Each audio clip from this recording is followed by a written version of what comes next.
Welcome, my friends, my family, my fellow gamers. It's your boy, Puerto Rock 77, your only friend these YouTube streets, back at you with a quick video. If you're new to the channel, hit the subscribe button and check out more of my content. And of course, I truly appreciate if you hit the like button, right? So let's get a couple of things with a little bit of news, but of course, with some opinions added to it, because it can't just be just straight news, because you could just read it and move on, right? First up is what you see right here, PlayStation Plus lineup for September. I rarely make videos about the free games or, you know, the added bonus games that you get as a PSN Plus subscriber, but I thought this one was pretty cool. This one right now, for this month, you got two big games. One, you got Arkham Knight, awesome game. Played it day one. Here's my physical copy. Love the Arkham franchise. And if you never got to play it, this is not bad also.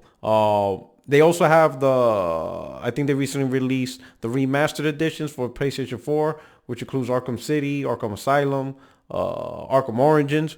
Great, fantastic games. Just in general, they're great games. But if you're a comic book aficionado, you just love comic books, I will highly recommend that you play this. Fantastic games. You will love it. But this is a definite plus. The combination of getting the remasters plus this being free, outstanding. And also along with that is, as you see, is Darksiders 3. Part of a trilogy. There may be a fourth installment, but this is about the Four Horsemen. I'm not going to get too detailed into the story, but there's also the remastered editions of Darksiders 1 and 2. First one being War, the second one being Death. This is the third one where you play as Fury now. And then there's one more, which I think is Pestilence. Now, given the release of these games, it would seem like each character, each horseman will have their own game. And then the question is, would the fifth installment be a combination of all four combined? We don't know. I'm hoping that they're able to continue the franchise. It's a great story. It's hack and slash. So if you like games like Devil May Cry, Bayonetta, Dante's Inferno, old school God of War, this will be right up your alley. And it's free if you're PlayStation Plus members. Great, fantastic additions to the lineup. Very surprising, but two quality AAA hits, right? Another news I want to report is, as you see right here, Spider-Man Game of the Year Edition. Now, if you're one of the people that have not got the opportunity to play Spider-Man, this is your opportunity to finally get it. This is the Game of the Year Edition, which includes all the DLCs, all the suits and all that stuff for $40 in one quick collection. Fantastic deal. If you haven't got into it, buy it, all right? Again, despite it being a great comic book game, this is just a great game in general. Now, if you're one of those who are reluctant because you didn't like past Spider-Mans previously, trust me, this is the Spider-Man you've been waiting for. I highly recommend you play this game. All right, if you have a PlayStation 4, you owe it to yourself to play this game. It is a fantastic game. Swinging around New York City is absolutely fun. It has that great comic book feeling.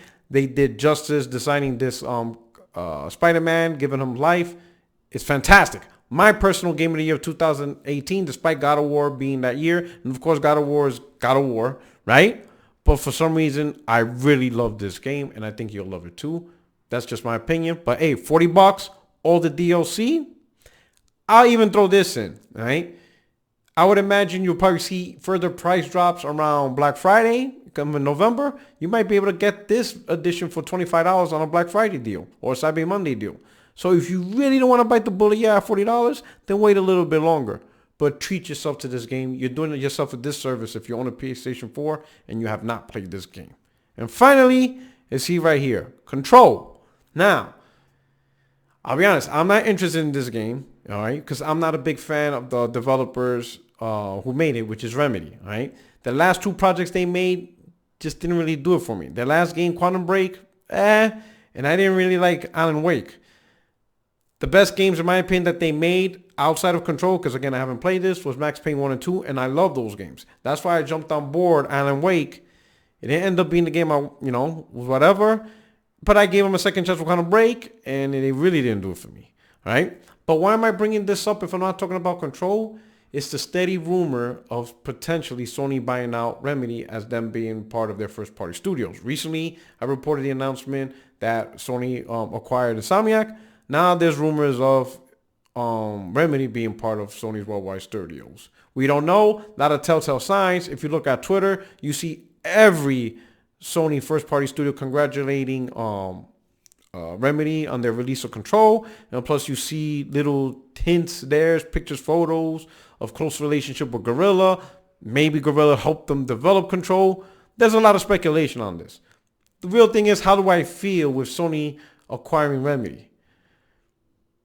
I'll be honest, I could think of other studios that they could acquire. And I'm not talking like the super big ones. I'm talking maybe like From Software. I would have been more impressed. I would have been more impressed if they would have gotten Platinum Games, to be honest. A lot of people that feel that this might be true, they say it was a good fit because they do make single player games. And with Sony's resources and with the rest of the studio's resources and just how they all support each other, but at the same time compete against one another and trying to create the best single player experiences, a lot of people feel that Remedy would fit well with Sony Worldwide Studios. I understand the logic, but me personally, I can only go by what you did, not what you can potentially do, you know? And to me, I'm not really big on the last two projects. So if Sony were to officially announce that they acquire Remedy, I wouldn't have the same big reaction as when they announced Insomniac. I just, you know, could they potentially make a better game? You know, could Control potentially be a good game? Yeah. I'm just not interested in playing it right now. I'm just looking at it. It to me looks more like an advanced version of Quantum Break. I'll just let it ride over, give it time. Maybe with a price drop, who knows? Maybe it'll be a PSN Plus free game. I don't know. We'll just see how it turns out. They could get better under Worldwide Studios and collabing with other studios, whatever. I really don't know. I'm just not impressed. But I know a lot of you are, right? But anyway, that's my quick little thing, right? Hit the comments section, all right? Hit me up on Twitter, PorterRock77 _, all right? So that way you don't hit up the other PorterRock77s. And let me know what you think. Let me know what you think in the comments section, right? So this is your boy, PorterRock77. And don't forget to hit the like button. And don't forget to subscribe. And I will talk to you guys soon, all right? You guys take care. Enjoy your weekend that's coming up. It's going to be a 4-day weekend for me. Woohoo. Yeah. Labor Day, right? You guys take care.